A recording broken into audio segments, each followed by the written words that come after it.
Asubuhi ilichomoza juu ya mji wa Shushani. Hewa ilikuwa baridi na tulivu baada ya usiku wa vurugu. Habari zilisambaa haraka. Hamani, yule kiongozi mwenye nguvu aliyepanga njama dhidi ya Wayahudi, alikuwa ameangamia. Kiburi chake kilimwangusha, na sasa mji ulijawa na minong'ono kuhusu ujasiri wa Malkia na haki ya ajabu ya Mungu. Lakini ingawa Hamani hakuwa tena hai, mpango wake mbaya bado ulikuwepo. Amri aliyoiandika kwa jina la mfalme, ile iliyotangaza maangamizi ya Wayahudi wote katika himaya, bado ilikuwa halali. Malkia Esther alijua kwamba hatari bado haijaisha. Hapa aliingia tena kwenye ukumbi wa kifalme. Akaanguka miguuni pa mfalme, macho yake yakimetameta kwa machozi. "Tafadhali, bwana wangu," akasema kwa sauti iliyotetemeka. "Niokoe mimi na watu wangu. Mpango wa Hamani bado upo, na utatuangamiza sisi sote." Mfalme Ahasuero alimwangalia malkia wake mpendwa. Kumbukumbu ya usaliti wa Hamani bado ilikuwa hai akilini mwake. Akanyosha fimbo yake ya dhahabu kwa Esther kwa upole, akamwambia, "Inuka, malkia wangu.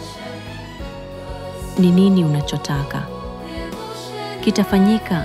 Esther akavuta pumzi ndefu na kusema, "Ikiwa mfalme atakubali, basi andikishwe amri mpya ili kufuta ile ambayo Hamani aliandika.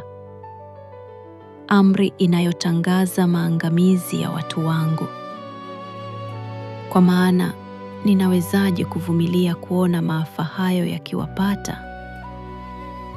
Mfalme akamgeukia Mordekai ambaye sasa alikuwa amesimama kando ya Esther, akiwa amevaa mavazi ya kifahari na pete ya muhuri ya kifalme. Ile pete ambayo hapo awali ilikuwa ya Hamani. "Andika amri nyingine," mfalme akasema, "kwa jina langu kama utakavyoona vyema. Tiwa muhuri kwa pete yangu." Amri iliyotiwa muhuri na mfalme haiwezi kufutwa. Lakini amri mpya inaweza kuushinda uovu wa ile ya zamani.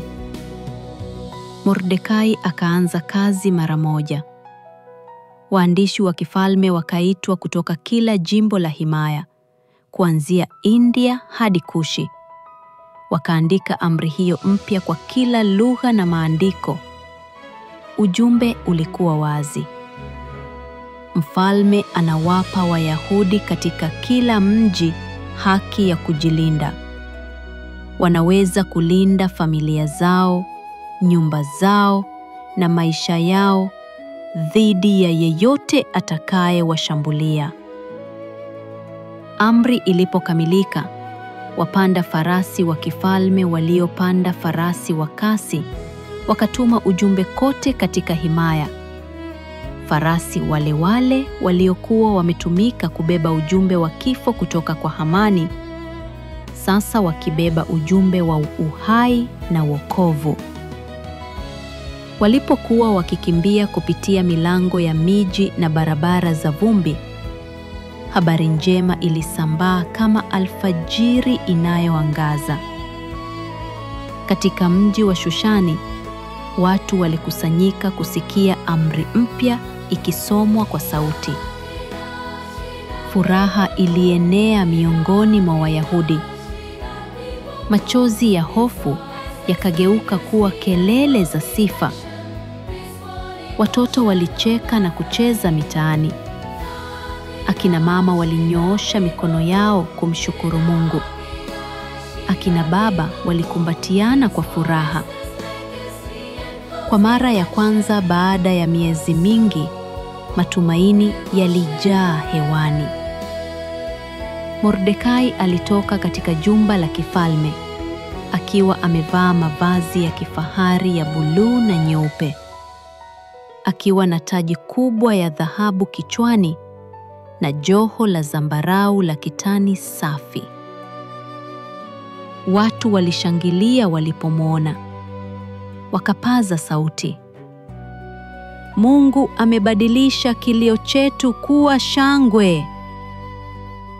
Hata Waperisia wengi walianza kuwaheshimu Wayahudi na kumheshimu Mungu wao, wakiona jinsi alivyowalinda kwa nguvu. Ilipofika siku ambayo amri ya Hamani ilipaswa kutekelezwa, Wayahudi walikusanyika pamoja, wakiwa tayari lakini hawakuogopa. Kote katika himaya, adui zao walizuiliwa. Wayahudi wakajilinda na wakashinda. Kile kilichokusudiwa kwa maangamizi yao kiligeuka kuwa ushindi wao. Na katika yote hayo, hawakusahau ujasiri wa Malkia Esta, jinsi alivyohatarisha maisha yake kwa ajili ya watu wake. Baada ya ushindi, Mordekai akaandika barua kwa majimbo yote ya himaya akitangaza sherehe.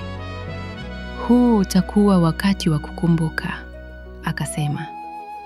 Wakati ambapo Mungu alibadilisha huzuni yetu kuwa furaha na kilio chetu kuwa kusherehekea. Akaipa sikukuu hiyo jina Purimu, ikitokana na neno pur, bahati, lile kura ambalo Hamani alikuwa ametumia kuchagua siku ya maangamizi yao. Lakini sasa siku hiyo imekuwa siku ya maisha, kicheko na shukrani. Kila mwaka Wayahudi walikusanyika kuikumbuka siku hiyo, jinsi Mungu alivyookoa watu wake kupitia ujasiri wa Esta na imani ya Mordekai. Walisherehekea kwa chakula, zawadi na kutoa msaada kwa maskini, ili kila mtu awe sehemu ya furaha hiyo.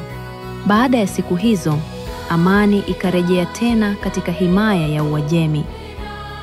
Esta aliendelea kutawala kwa hekima na neema. Mordekai akawa kiongozi mkuu wa kifalme, wa pili kwa mfalme. Pamoja walitawala kwa haki na wema, kuhakikisha Wayahudi na Waperisia wote wanaishi kwa usalama. Kote katika nchi, watu walizungumza juu ya ujasiri wa Esta. Watoto walikuwa wakisikiliza hadithi yake, jinsi mwanamke mmoja wa imani alivyobadilisha hatima ya taifa lote, jinsi alivyosimama imara badala ya kunyamaza, jinsi alivyoamini kuwa Mungu alimweka kwenye ikulu kwa wakati kama huo. Watoto wapendwa, hadithi ya Esta inatukumbusha kwamba ujasiri na imani vinaweza kubadilisha kila kitu. Hata mambo yanapoonekana magumu, Mungu bado yuko katika udhibiti. Anaweza kutumia watu wa kawaida kama Esta, kama Mordekai, kama wewe, kufanya mambo makubwa ya ajabu. Unapohisi hofu au mashaka, kumbuka sala ya Esta: Bwana, nipe ujasiri. Na unapouona uonevu au mtu aliye katika shida, kumbuka imani ya Mordekai. Mpango wa Mungu hushinda daima. Daima amini kwamba Mungu amekuweka mahali ulipo kwa sababu, kwa wakati kama huu. Sasa, fumba macho yako mtoto mpendwa. Acha moyo wako upumzike katika amani ile ile iliyojaza ufalme wa Esta wakati mambo yote yalipowekwa sawa. Kumbuka kwamba Mungu anakulinda kama vile alivyoangalia watu wake. Yeye ni mlinzi wako, amani yako na furaha yako. Lala kwa utulivu katika upendo wake usiku huu. Usiku mwema, mtoto wa Mungu. Usalama na unapendwa sana.